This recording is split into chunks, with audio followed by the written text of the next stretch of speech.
का संहार है। अरे सनातन की ललकार है, सनातन की ललकार है। जिस ओज के साथ, जिस तेज के साथ, जिस जोर के साथ आज यहां से ललकार मिली है, निश्चित में मिलावट करने वाले ऐसे दुष्टों का संहार करना पड़ेगा, उन्हें उचित दंड देना पड़ेगा निश्चित तौर पे। अरे याचना नहीं अब रण होगा, याचना जो टकराएगा यहीं बैठ जाओ सब लोग।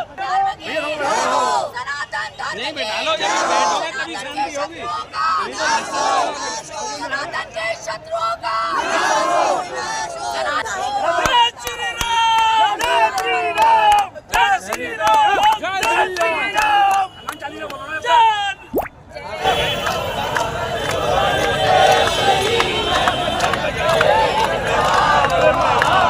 अरे मातृशक्ति से ज्यादा आप लोग आवाज दो, नहीं तो नाक कट जाएगी। मातृशक्तियां दोनों हाथ उठा रही हैं।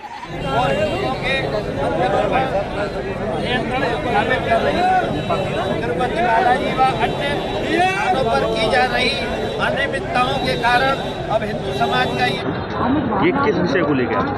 तिरुपति बालाजी मंदिर के अंदर प्रसाद के रूप में जो कुकृत्य वहाँ के पूर्ववर्ती सरकार के माध्यम से किया गया है, उसके विरोध में पूरे भारत के अंदर मंडल केंद्रों पर इस तरीके के धरना प्रदर्शन किए जा रहे हैं। उसी श्रृंखला में आज हरिगढ़ महानगर के अंदर श्री वैष्णव महाविद्यालय से धरना करने के बाद एक रैली के रूप में हम सब लोग यहाँ से निकल रहे हैं, जिसमें हमारी पूर्णता मांग है कि जिसने भी ये कृत्य किया है उसको पूर्णता की जांच के साथ सीबीआई जांच करते हुए उसको न्यायिक दंड मिले, कठोरतम कार्रवाई उन पर हो।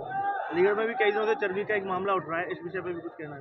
देखिए, हम सुधरेंगे तो जग सुधरेगा, क्योंकि बाजार उपभोक्ता बात पे चलता है। सबसे पहले तो मैं अलीगढ़ क्या पूरे देश के वासियों से मांग करना चाहूँगा कि जो बाजार में जब जैसे घी लेने जाते हैं तो सबसे पहले बात आती है पूजा वाला घी चाहिए, उसको खरीदना बंद करें। तो ये चर्बी चाहे अलीगढ़ में हो, चाहे हापुड़ में हो, चाहे मेरठ में हो या देश के किसी भी हिस्से में हो, वो पूर्णतः उस पर लगाम लग जाएगा।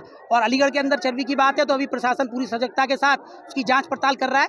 हो सकता है आगे भविष्य में ऐसी घटनाक्रम ना हो। आज अलीगढ़ इसके बारे में विस्तार से देखिए, जो तिरुपति बालाजी में कृत्य हुआ है और प्रसाद में जिस तरीके की मिलावट आई है, वो सनातनियों के धर्म भ्रष्ट करने की एक इतनी बड़ी और हृदयविदारक घटना है कि अब अति हो चुकी है।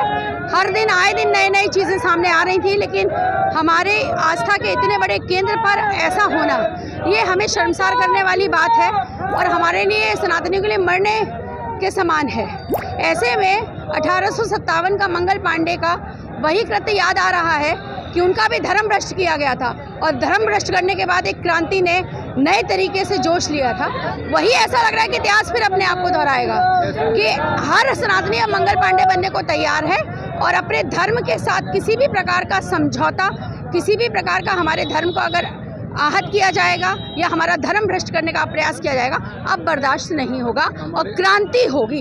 अलीगढ़ में भी चर्बी सबकी बात कर, मैं समूचे भारतवर्ष की बात कर रही हूँ, क्योंकि अब ये तिरुपति बालाजी का जो कांड हुआ है, इस कांड के बाद जो है ये एक अति थी। हम आए दिन देखते थे जिहाद के माध्यम से, खाने पीने के माध्यम से, होटलों के माध्यम से हिंदू नाम रख करके हमारे हरिगढ़ की आप केवल चर्बी की बात क्यों नहीं खाली क्यों कर रहे हैं? जज साहब को थूक डाल के पानी पिलाने वाली बात न जाने किस प्रकार से हमारा धर्म भ्रष्ट करने के लिए लोग पागल हुए पड़े हैं। मतलब पागलों के तरीके से हिंदुओं का धर्म भ्रष्ट करने के लिए वो लोग किसी भी हद तक गिर रहे हैं। अब बर्दाश्त नहीं होगा।